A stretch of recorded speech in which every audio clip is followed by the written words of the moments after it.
오늘은 우리가 함께 네 번째 시간으로 성물이 되겠느냐라는 제목으로 같이 말씀을 나누도록 하겠습니다. 성물이 되겠느냐. 하나님께서 16년 동안 멈춰있던 성전 건축을 다시 시작하게 하시면서 그들이 하나님의 성전을 건축하는 일을 하지 않고 자기 집이 편벽한 모습을 보게 하시면서 그들의 소득을 불어버리신다 그러셨습니다. 성전 건축을 다시 하게 하도록 학개 선지자를 통해 보내시면서 말씀을 전하시고 그 말씀에 감동하게 하시고 백성들의 마음이 감동되게 하셔서 성전이 다시 건축되게 되는데, 수르바벨 성전은 솔로몬 성전에 비하면 그 크기가 보잘것없었다 그랬어요. 그러다 보니 첫 성전을 보았던 사람들은 대성통곡하고 하나님은 그들에게 말씀하시기를 이 성전의 나중 영광이 이전 영광보다 크리라 그러셨습니다. 눈에 보이는 것이 전부가 아니라는 것을 말씀하시면서 성전의 기능인 하나님께서 그들과 함께 하심을 약속하시고 말씀하셨어요. 그리고 다리오 왕 2년 9째 달 24일에 하나님의 말씀이 선지자 학기에게 임합니다.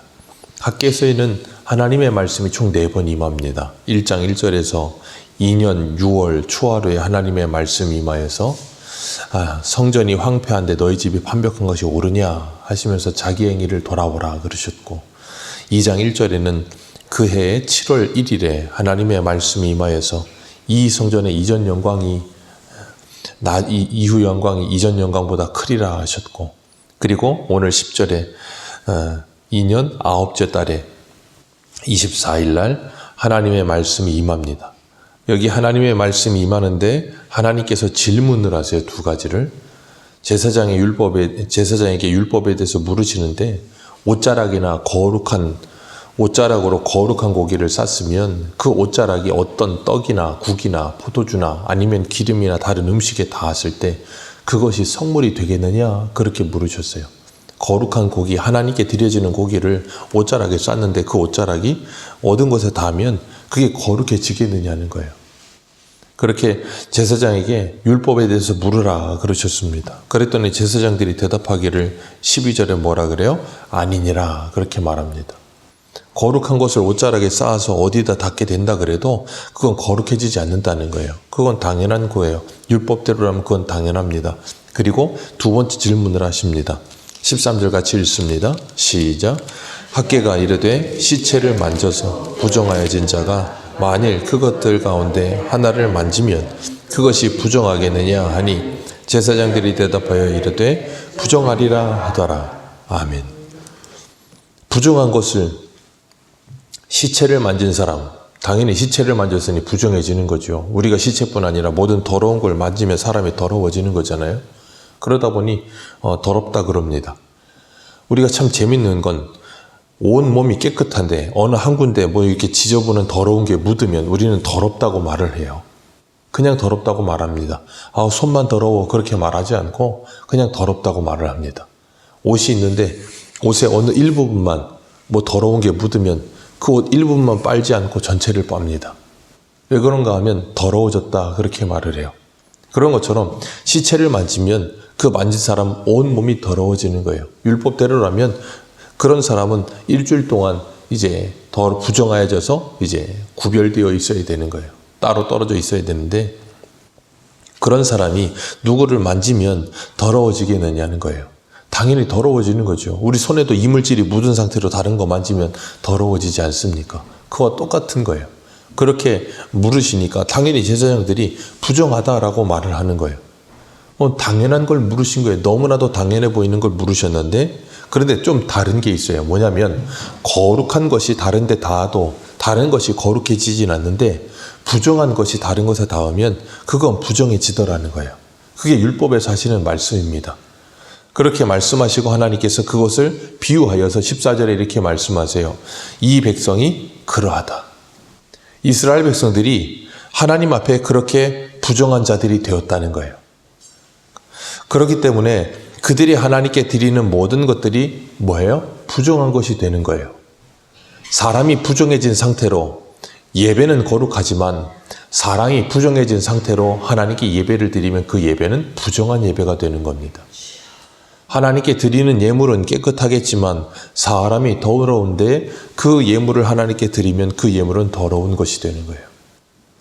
그러니까 지금 이스라엘 백성들이 하나님께 드리고 있는 것이 무엇이냐면 예배와 제물과 수많은 것들을 드리고 있어요. 근데 그 모든 것들이 다 부정하다는 거예요. 이유는 하나입니다.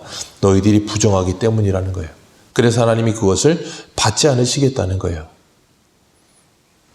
말라기 1장을 보면 하나님께서 말라기 1장 10절에 그런 말씀을 하세요. 너희 중에 성전의 문들 닫을 자가 있으면 차라리 문을 닫아버렸으면 좋겠다 그러는 거예요. 왜요?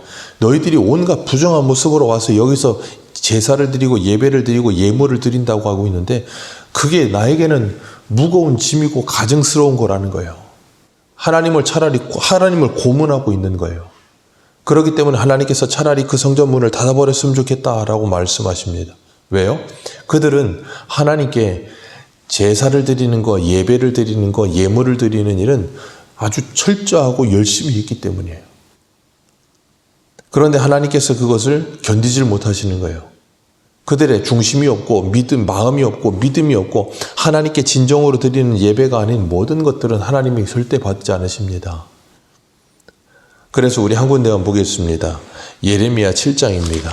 우리가 지금 예레미야 하고 있으니까 예레미야 7장.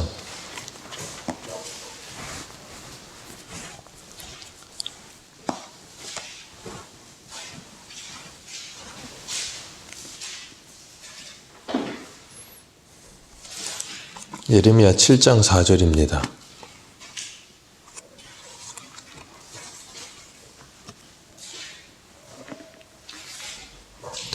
예레미야 7장 4절, 우리 4절부터 11절까지 우리 같이 읽겠습니다. 시작.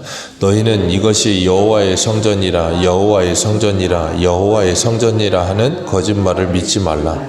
너희가 만일 길과 행위를 참으로 바르게 하여 이웃들 사이에 정의를 행하며 이방인과 고아와 과부를 압제하지 아니하며 무죄한 자의 피를 이곳에서 흘리지 아니하면 내가 너희를 이곳에 살게 하리니 곧 너희 조상에게 영원 무궁토록 준 땅이니라. 보라, 너희가 무익한 거짓말을 의존하는도다. 너희가 도둑질하며 살인하며 간음하며 거짓 맹세하며 바알에게 분향하며 너희가 알지 못하는 다른 신들을 따르면서 내 이름으로 일컬음을 받는 이 집에 들어와서 내 앞에 서서 말하기를 우리가 구원을 얻었나이다 하느냐. 이는 이 모든 가증한 일을 행하려 함이로다. 내 이름으로 일컬음을 받는 이 집이 너희 눈에는 도둑의 소굴로 보이느냐. 보라, 나 곧 내가 그것을 보았노라. 여호와의 말씀이니라. 아멘. 하나님께서 이스라엘 백성들에게 뭘 요구하세요? 길과 행위를 바르게 하라. 그들의 길과 그들의 행위를 바르게 하라. 이웃들 사이에 정의를 행하라. 이방인과 고아와 과부를 압제하지 말라. 그리고 무죄한 자의 피를 흘리지 말라. 그리고 다른 신을 뒤를 따라서 화를 자초하지 말라는 거예요. 그러면 너희들이 영원 무궁토록 내가 준 땅에서 거할 것이다. 그런데 너희들은 어떻게 산대요? 8절에서부터 보면 무익한 거짓말을 의존하고 도둑질하고 살인하고 간음하고 거짓 맹세하고 우상 숭배를 하고 있더라는 거예요. 그러면서도 솔로몬 성전에 들어와서는 뭐라 그래요? 우리가 구원을 얻었나이다 한다는 거예요. 그들은 구원받지 않았습니다. 그런데 스스로 구원을 받았나이다 라고 말을 하고 있는 거예요. 그래서 하나님께서 뭐라 그러세요? 너희들의 눈에 보기에는 여기가 도둑의 소굴로 보이느냐? 여기는 도둑의 소굴이 아니고 하나님이 만민이 기도하는 집이어야 되는데 너희들은 도둑놈이 돼서 여기 들어와 있구나. 그렇게 말씀하시는 거예요. 왜요? 그들의 외형이 도둑입니까? 아니요. 그 마음과 생각에 그 속에 있는 모든 것이 더럽고 가증한 것만 가득한 거예요. 그러니 그런 모습으로 하나님께서 예배를 드린다고 하고 있으니 그 건물이 성전이 되겠습니까? 아니요. 더러운 것이 되지 성전이 되지 않아요. 그들이 드리는 예배가 하나님께 드려지겠습니까? 안 드려져요. 그들이 드리는 예물이 하나님께서 받으시겠습니까? 안 받으세요. 그래서 이사야 1장에 보면 뭐라 그러세요? 너희들이 드리는 모든 예배와 예물과 모든 것들이 내가 견디지 못하겠다 그러세요. 그러면서 소돔에 관한 고모라의 백성들아 그렇게 부르시면서 누가 너희들어 이 성전에 마당만 밟으라고 가르치더냐 그렇게 말씀하십니다. 그러니까 그들은 신앙인이 아니고 종교인들이에요. 우리가 표를 하고 있는 예수를 바라보다처럼 예배당에 와서 예수님을 만날 생각은 하지 않고 예배당에 와서 쓸데없는 일만 하다 가는 거예요. 그러니까 뭐예요? 전혀 하나님과 상관없는 사람이 되어 있는 거예요. 그러니 하나님과 상관없는 사람이 되어 있으니 하나님을 닮을 수도 없지요. 하나님께 관심이 없으니. 그러니 그들의 삶과 행위가 전혀 하나님 믿는 사람답게 구별되지 않지요. 그걸 뭐라 그랬습니까? 구원의 외적 확신이 없다는 거예요. 그럼 그 사람 어떤 사람이에요? 구원받지 못한 사람이에요. 근데 그들은 뭐 했다고요? 여기 안에 들어와서 나는 구원받았다라고 말을 한다고요. 그게 뭐예요? 스스로를 속이는 일이요. 그래서 마태복음 7장 예수님이 뭐라 그러셨습니까? 그 열매로 나무를 알리라. 나무가 아무리 나는 좋은 나무야 해도 그 열매가 맺히지 않으면 그 열매는 그 나무는 제대로 된 나무가 아니라고요. 그래서 그 도끼가 나무 뿌리에 놓여 있으니 찍어 불에 던져버리리라. 그러면서 주님 뭐라 그러세요? 나더러 주여 한다고 해서 다 내 아버지의 집에 들어갈 것이 아니요 내 아버지 뜻대로 행하는 자라야 들어가리라 라고 말씀하세요. 내 아버지의 뜻대로 행하는 자가 누구예요? 예수 그리스도를 믿는 자. 그래서 그분의 말씀이 정말로 하나님의 말씀으로 들리는 자. 그들은 무슨 옷을 입었다고 그랬어요? 계시록 19장에서 깨끗한 세마포옷을 입었다고 그랬잖아요. 그게 뭐라고요? 성도의 옳은 행실. 그게 어디서 나와요? 예수 그리스도의 보혈로 그 옷을 빨아 희게 함으로 그 옳은 행실이 나오는 거예요. 그러지 않으면 옳은 행실은 나오지 않습니다. 예수님 당시 유대인들도 똑같았어요. 그들이 예수님을 빌라도에게 넘겨줄 때 밤에 말도 안 되게 밤에 재판을 못해요. 유대의 법엔. 근데 밤에 새도록 예수님을 재판하고서는 빌라도에게 예수님을 넘겨주러 가서 그 빌라도의 관정 안에 들어가지 않아요. 왜냐하면 유월절 음식을 먹기 위하여 그 빌라도의 관정에 들어가지 않습니다. 빌라도 관정은 이방의 땅이고 더러운 땅이라 거기 밟기만 해도 자기가 부정해져서 더러워져서 유월절을 지킬 수 없고 유월절 음식을 먹을 수 없다는 거예요. 그러니 그 관정 안에 들어가지 않고 빌라도를 그 아침에 새벽에 불러내서 예수님은 빌라도에게 넘깁니다. 자기들이 하는 일이 얼마나 더럽고 죄악된 일인지는 모르고 그거 지키겠다고 자기는 거룩해야 해서 그걸 지키겠다고. 어처구니 없는 일이지요. 그런데 그렇게 거룩을 지키겠다고 이야기를 하고 있는 거예요. 그러니 그게 어떻게 거룩해지겠습니까? 주님 뭐라 그러세요? 겉을 깨끗하게 하는 것이 아니라 그 속을 깨끗이 하라는 거예요. 그 속이 깨끗해야 겉이 깨끗해진다는 거예요. 근데 그 속은 사람이 깨끗하게 할 수가 없어요. 예수 그리스도가 오셔야 그 속이 깨끗해지는 겁니다. 예수를 만나지 못하면 성령을 받지 못하면 그 속은 깨끗해질 수가 없어요. 그러니 이스라엘 백성들은 이렇게 구제불능이 되어 있는 거예요. 그래서 그들이 드려지는 모든 것은 다 부정합니다. 하나님이 받으실 수가 없어요. 우리가 드리는 모든 예배도 다 부정합니다. 하나님이 받으실 수가 없어요. 그래서 누가 오셨어요? 예수님이 오신 거예요. 그리고 그 예수 그리스도를 믿는 자는 하나님께서 그들을 깨끗하다 하시고 그들이 드리는 예배를 예수 그리스도 때문에 주님께서 받으시는 거예요. 우리의 예물이 부정합니다. 어떤 것도 하나님이 받지 않으세요. 그런데 예수님 때문에 하나님께서 우리의 예물을 받으시는 거예요. 그렇기 때문에 우리는 예수 그리스도를 빼고 우리를 해석할 수 있는 방법이 없어요. 우리가 하는 모든 건 죄입니다. 예수 그리스도 때문에 그것이 의로운 거예요. 그래서 로마서 12장은 뭐라고 그럽니까? 믿음으로 하지 않는 모든 것이 죄라고 말씀하시는 거예요. 모든 것이. 그래서 참 재미있는 표현으로 최현총 성교사님 오셔서 뭐라 그랬어요? 숨만 쉬어도 죄다 그러잖아요. 왜요? 우리는 죄인이기 때문에 그래요. 주님께서 그런 우리를 위해 오신 거예요. 우리가 마가복음 5장에 보면 12의 혈루증 앓던 여인에 대한 이야기를 잘 압니다. 그 여인이 12년 동안 혈루증을 어떻게든 고쳐보기 위해서 많은 의사에게 자신이 가진 모든 걸 다 탕진했는데도 고통만 더하고 괴로움만 더하고 효험은 없어요. 근데 예수님에 대한 소문을 듣습니다. 그리고 뭐라 그러냐면 내가 예수님의 옷자락이라도 만지면 내가 고침을 받을 것이라는 그런 기대와 믿음을 가지고 해서 예수님을 만졌어요. 수많은 인파가 밀고 있는데. 생각해 보세요. 그때 예수님께서 그러십니다. 누가 나를 만졌느냐고. 그랬더니 제자들이 그러죠. 아니 지금 사람들이 인산인해라 밀고 당기고 다 하고 있는데 예수님 만진 사람이 얼마나 많겠냐고. 근데 어떻게 예수님 만진 사람 탔느냐고. 그렇게 물으세요.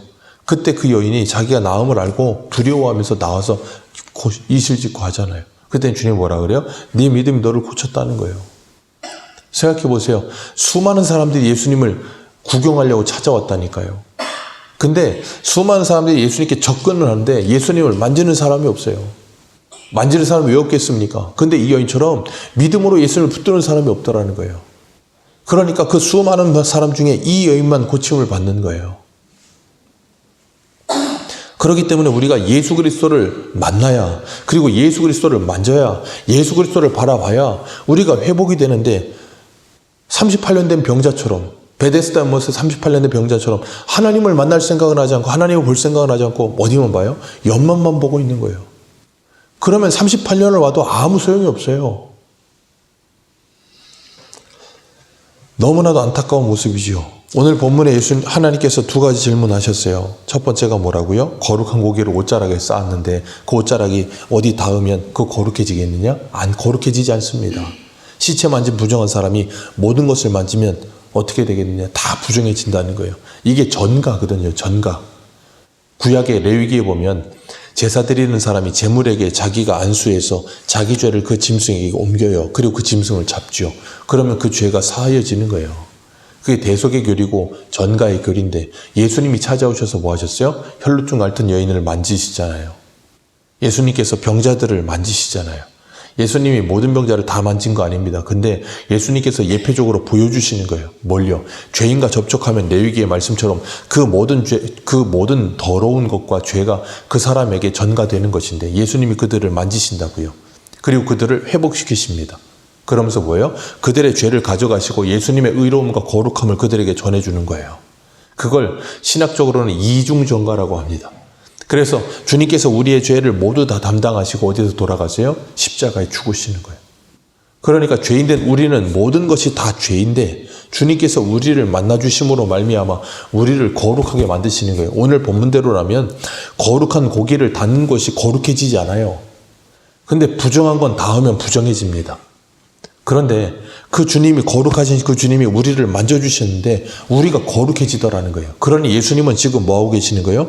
오늘 본문 11절의 말씀처럼 제사장에게 율법에 대하여 물으라 그러셨어요. 주님은 그 율법의 요구를 넘어서는 율법의 요구를 넘어서시는 분이 되셔서 뭐 하세요?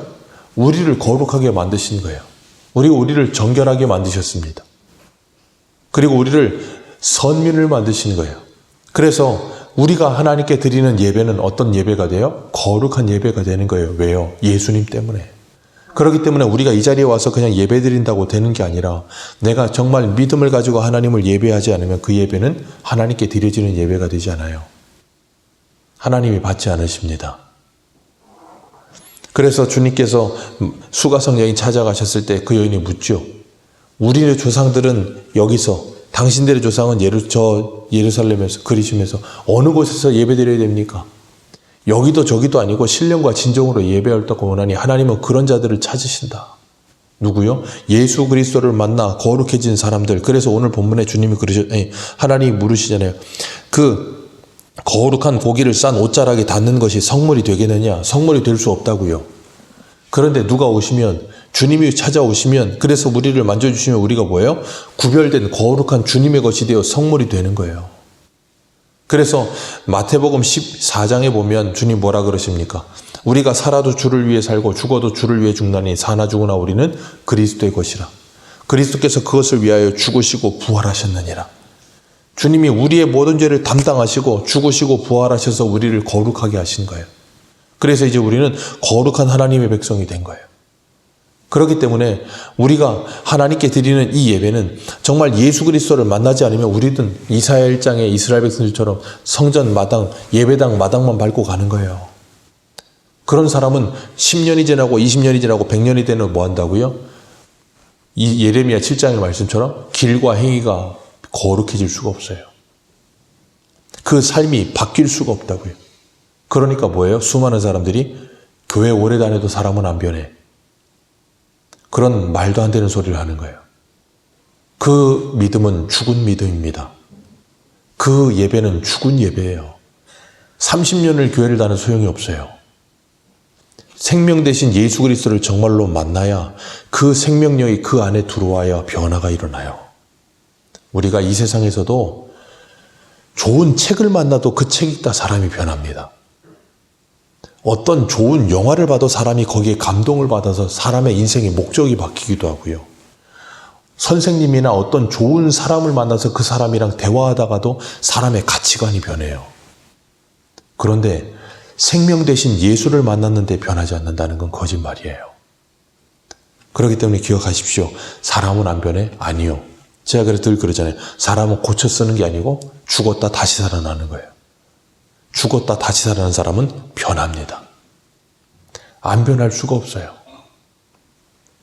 그래서 주님께서 우리를 그렇게 변화시키시면 우리는 하나님의 것이 되어서 새로운 삶을 살아요. 그래서 사도 바울이 로마서 12장 1절에 이렇게 말하죠. 그러므로 형제들아 내가 하나님의 모든 자비하심으로 너희를 권하노니 너희의 몸을 하나님이 기뻐하시는 거룩한 산 제물로 드리라.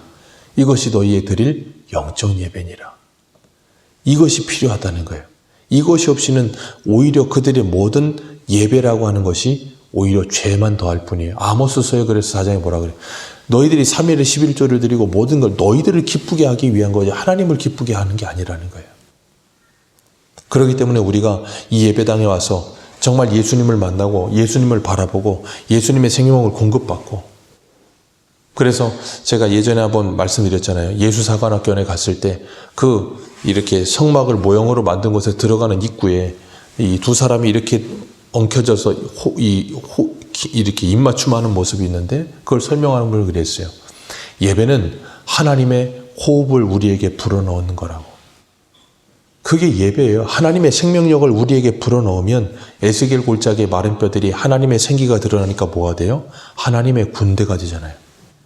그런 것처럼 하나님의 생명력이 우리 안에 들어오면 우리가 하나님의 군대가 되는 거예요. 그리고 나면 우리의 몸이 거룩한 산제물이 되어 하나님께 드려지는 삶을 사는 거예요. 그래서 우리가 가는 곳마다 뭐예요? 빛과 소금의 역할을 통해 이 땅에 하나님의 나라와 하나님의 뜻이 이루어지는 삶을 사는 거예요. 그런 생명력이 있는 삶을 사는 거예요. 그래서 히브리서 4장에 보면 하나님의 말씀은 살았고 활력이 있어. 말씀은 활력이 있습니다. 그래서 그 말씀을 듣는 사람, 그 말씀을 읽는 사람은 활력을 얻어요. 왜요? 소망이 생기니까. 하나님의 말씀을 가지고 꿈을 가지게 되니까. 그렇기 때문에 우리가 그런 하나님의 놀라운 은혜를 받은 사람들은 오늘도 이 땅을 살아가면서 주님의 말씀의 활력을 가지고 이 땅을 살아가면서 하나님이 기뻐하시는 예배의 삶을 살게 될 줄로 믿습니다. 우리의 삶이 변하고 우리의 생활이 변하고 우리의 모든 것이 변해가면서 정말 하나님의 감동으로 살아가시고 많은 사람들에게 정말 그 은혜를 흘려보내며 그들에게도 감동을 줄 수 있는 하나님의 사람 되시기를 주님의 이름으로 축복합니다. 기도하겠습니다.